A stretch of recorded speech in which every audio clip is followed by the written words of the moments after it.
Hello everyone, the charge book में आपका स्वागत है। तो आज की टॉपिक में हम लोग पढ़ने वाले हैं हिस्टैरिसीस लॉस के बारे में। तो जैसा कि हम लोग जानते हैं कि हर मशीन में किसी न किसी टाइप के लॉसेज होते हैं और हम लोग लॉस उसे बोलते हैं। जैसा कि मान लेते हैं कि ट्रांसफार्मर के केस में जो इनपुट पावर सप्लाई हम लोगों ने दिया है, इनपुट में जो हम लोगों ने पावर दिया है उतना ही पावर हमें आउटपुट में मिलना चाहिए था, लेकिन ऐसा नहीं होता है प्रैक्टिकल केस में। कुछ लॉसेज ट्रांसफार्मर में कोड के जरिए देखने को मिलते हैं और कुछ लॉसेज जो होता है वो वाइंडिंग के जरिए देखने को मिलते हैं। जो कोर में जो लॉस होता है उसे हम लोग कोर लॉस या आयरन लॉस बोलते हैं, और जो वाइंडिंग में हमें देखने को मिलता है ट्रांसफार्मर में उसे हम लोग बोलते हैं कॉपर लॉस। जो कोर लॉस होता है वो दो टाइप का होता है, एक होता है हिस्टैरिसीस लॉस, दूसरा होता है एडी लॉस। तो आज हम लोग पढ़ने वाले हैं हिस्टैरिसीस लॉस के बारे में। तो चलिए स्टार्ट करते हैं। किसी भी मैग्नेटिक मटेरियल में कंटिन्यूअस मैग्नेटाइजेशन एंड डीमैग्नेटाइजेशन होने के प्रोसेस को ही हम लोग हिस्टैरिसीस लॉस कहते हैं। अब मैग्नेटिक मटेरियल का बात किया जाए तो ट्रांसफार्मर का जो कोर होता है वो फेरोमैग्नेटिक मटेरियल से बना होता है, और इसी कंटिन्यूअस मैग्नेटाइजेशन और डीमैग्नेटाइजेशन के प्रोसेस के वजह से हमारा मैग्नेटिक डायपोल का डायरेक्शन चेंज हो जाता है और साथ में कुछ लॉसेज होते हैं। इसी लॉस को हम लोग बोलते हैं हिस्टैरिसीस लॉस, और जो कि हीट के फॉर्म में कोर के थ्रू निकल जाता है। अब चूंकि हम लोग जान रहे हैं कि हम लोगों ने एसी सप्लाई दिया है इनपुट में, जब तो इनपुट सप्लाई दिया है तो पॉजिटिव हाफ में हमारा कोर मैग्नेटाइज होगा और नेगेटिव हाफ में कोर डीमैग्नेटाइज होगा, और उसी के साथ डीमैग्नेटाइज होगा और उसी के साथ जो डाइपोल होता है वो पॉजिटिव हाफ में इसी डायरेक्शन में रहता है, बहुत सारा डाइपोल होता है तो, और नेगेटिव हाफ में फिर ये चेंज हो जाता है। तो ये प्रोसेस के वजह से ही हमारे कोर में हीट जनरेट होता है, और उसी हीट के जनरेट होने की वजह से कुछ लॉसेज होते हैं, और उसी लॉस को हम लोग क्या बोलते हैं, हिस्टैरिसीस लॉस बोलते हैं। तो जो हम लोग जान रहे हैं कि फ्रीक्वेंसी हम लोग यूज करते हैं वो 50 हर्ट्ज यूज करते हैं, तो 50 बार मैग्नेटाइज होगा, 50 बार डीमैग्नेटाइज होगा, 50 बार डायपोल का डायरेक्शन ऐसा रहेगा, फिर ये अपोजिट हो जाएगा नेगेटिव हाफ में।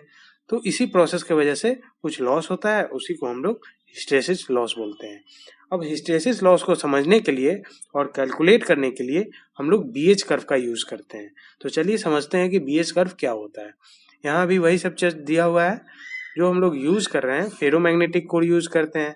ये क्यों हो रहा है? अल्टरनेटिंग करंट की वजह से हो रहा है, और इसी के कारण फ्रिक्शन और हीट जनरेट हो रहा है हमारे कोर में, जो कि लॉस के फॉर्म में हमको देखने को मिलता है, और उसी लॉस को हम लोग बोलते हैं हिस्टैरिसीस लॉस। तो अब समझते हैं कि बीएच कर्व क्या होता है। बीएच कर्व का बात किया जाए तो जो बी होता है, जो हम लोग वाई एक्सिस पे ले रहे हैं, ये मैग्नेटिक फ्लक्स डेंसिटी होता है, और जो एच होता है जो हम लोग एक्स एक्सिस पे ले रहे हैं, ये मैग्नेटाइजिंग फोर्स होता है, और इसे ही हम लोग मैग्नेटिक फील्ड इंटेंसिटी बोलते हैं। अब एच का फॉर्मूला का बात किया जाए तो एच का फॉर्मूला क्या होता है? N I by L. तो यहाँ आप देख रहे हैं जो एच होता है, जो मैग्नेटिक फील्ड इंटेंसिटी है, ये करंट पे डिपेंड कर रहा है। तो यहाँ आई जो है ये करंट है, एन जो है नंबर ऑफ टर्न्स है, और एल जो है लेंथ है। तो जैसा कि हम लोग जानते हैं कि हम लोगों ने ट्रांसफार्मर में एसी सप्लाई दिया है, तो करंट मेरा एसी है। तो जैसे जैसे हम करंट को बढ़ाएंगे उसी हिसाब से मेरा कोर मैग्नेटाइज होगा, और फिर ये जब निगेटिव हाफ में जाएगा तो करंट क्या होगा? कोर डीमैग्नेटाइज होगा। तो यहाँ आप देख रहे हैं कि जैसे जैसे हम करंट बढ़ा रहे हैं पॉजिटिव हाफ में, तो मेरा कोर मैग्नेटाइज हो रहा है, और एक सर्टेन पॉइंट पे आके जैसे करंट मेरा मैक्सिमम हुआ तो एच भी मैक्सिमम होगा, और उसके बाद बी एम हमें देखने को मिलेगा। इस ए पॉइंट पे बी मैक्स हमें देखने को मिलेगा। आप देख रहे हैं कि इस पोजीशन पे हमें बी मैक्स देखने को मिला है, और जैसे जैसे अब ये जो पॉजिटिव हाफ अब नीचे आएगा तो ये फिर डीमैग्नेटाइज होना चालू हो जाएगा। और आप एक बात नोट कर सकते हैं कि जब इस पोजीशन पे मेरा करंट अगर जीरो है तो एच भी जीरो होगा। यहाँ आप देख रहे हैं कि एच मेरा जीरो है, तो एच जीरो है, तो यहाँ आपको कुछ फ्लक्स डेंसिटी देखने को मिल रहा है। इसी को हम लोग बोलते हैं रेसिडुअल फ्लक्स डेंसिटी, और इसी फ्लक्स डेंसिटी को जीरो तक लाने में जो फोर्स हमें लगाना पड़ रहा है उसे ही हम लोग बोलते हैं कोहर्सिव फोर्स। ये जो आप गैप देख रहे हैं इसे ही हम लोग कोहर्सिव फोर्स बोलते हैं, और ये जो गैप देख रहे हैं इसे रेसिडुअल फ्लक्स डेंसिटी बोलते हैं। तो होप आप लोग समझ गए होंगे कि कोहर्सिव फोर्स क्या होता है और रेसिडुअल फ्लक्स डेंसिटी क्या होता है। और जैसे जैसे आप देख रहे हैं कि अब जीरो से निगेटिव हाफ में आया है तो ये डीमैग्नेटाइज होते जाएगा, और एक सर्टेन पॉइंट पे अब हम लोगों ने देखा क्या था कि बी मैक्स कहाँ आ रहा था, जब करंट मेरा मैक्सिमम था, तो यहाँ करंट मैक्सिमम था। अब निगेटिव हाफ में मेरा करंट मैक्सिमम है, तो यहाँ माइनस बी मैक्स देखने को मिलेगा। तो इसके बाद जो क्या होता है कि जब करंट अब पॉजिटिव हाफ की तरफ अप्रोच करता है, यहाँ आप देख रहे हैं कि करंट अब ऊपर जा रहा है, तो ये फिर मैग्नेटाइज होना चालू होता है, और ये होते होते फिर ये सर्किल हमेशा चलते रहता है। कोर मैग्नेटाइज होगा, फिर डीमैग्नेटाइज होगा, और इसी से बचने के लिए हम लोग, हिस्टैरिसीस लॉस से बचने के लिए, कम करने के लिए हम लोग सिलिकॉन स्टील का यूज करते हैं, सिलिकॉन मटेरियल ऐड करते हैं अपने ट्रांसफार्मर में, कोर में। तो जो हम लोग सिलिकॉन यूज कर रहे हैं वो 4% हम लोग जनरली यूज करते हैं, उससे ज़्यादा हम लोग नहीं यूज करते हैं, क्योंकि उससे ज़्यादा यूज करेंगे तो जो हमारा कोर है वो ब्रिटल बन जाएगा।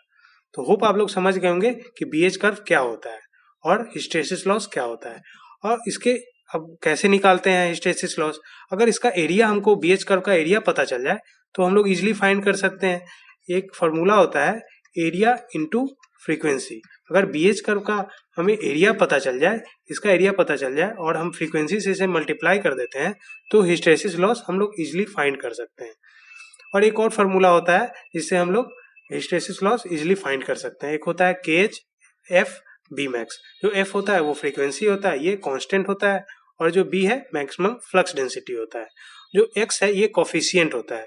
और हम लोग जनरली सिलिकॉन स्टील यूज करते हैं, तो सिलिकॉन स्टील के लिए हम लोग X का वैल्यू 1.6 लेते हैं। तो होप आप लोग समझ गए होंगे कि हम लोग कैसे हिस्टैरिसीस लॉस को निकालते हैं, बीएच कर्व क्या होता है, हिस्टैरिसीस लॉस क्या होता है। तो मिलते हैं नेक्स्ट वीडियो में। Till then, thank you.